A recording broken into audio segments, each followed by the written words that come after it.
കേരളത്തിലെ 7 ജില്ലകളിലൂടെയാണ് പ്രകൃതിവാതക പദ്ധതി കടന്നുപോകുന്നത്. കൊച്ചി മുതൽ മംഗലാപുരം വരെയും കൊച്ചി മുതൽ വാളയാർ വരെയും കടന്നുപോകുന്ന പ്രകൃതിവാതക പൈപ്പ് ലൈൻ നിർമ്മിക്കാൻ സ്ഥലമേറ്റെടുപ്പ് അനിശ്ചിതത്തിലായ സാഹചര്യത്തിലാണ് സർക്കാർ ജനപ്രതിനിധികളുടെ യോഗം വിളിച്ചത്. യോഗത്തിൽ തീരുമാനമായില്ലെങ്കിലും ചർച്ച ഇനിയും തുടരാൻ ധാരണയായി. പദ്ധതി ഏതു വിധേനയും നടപ്പാക്കുമെന്ന് മുഖ്യമന്ത്രി പറഞ്ഞു.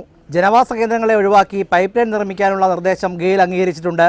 ഭൂമി ഏറ്റെടുക്കുമ്പോൾ നഷ്ടപരിഹാരം സംബന്ധിച്ച കാര്യത്തിൽ സർക്കാരിന് കടുംപിടുത്തമില്ലെന്നും ജനങ്ങളുടെ താല്പര്യം സംരക്ഷിക്കുമെന്നും അദ്ദേഹം പറഞ്ഞു.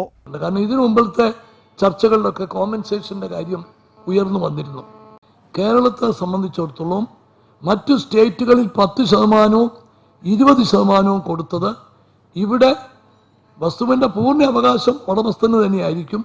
ഈ പൈപ്പ് അതിൻ്റെ അടിയിൽ കൂടെ കുഴിച്ചിട്ടിരിക്കുന്ന റൈറ്റ് ടു യൂസ് അതിന് മാത്രമായിട്ടാണ്. അതിന് 50% ഇവിടുത്തെ ഈ സ്ഥലം ഉടമകൾക്ക് ലഭിക്കും.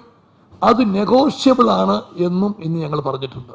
കൊച്ചിയിൽ സിറ്റി ഗ്യാസ് സ്കീം ഉടൻ നടപ്പാക്കും. ഇതിനായുള്ള ടെൻഡർ അടുത്ത മാസം ഉറപ്പിക്കും. വീടുകളിലേക്ക് കൂടി പാചകവാതക പൈപ്പ് ലൈൻ എത്തിക്കാനാണ് പദ്ധതി. റിപ്പോർട്ടർ, തിരുവനന്തപുരം.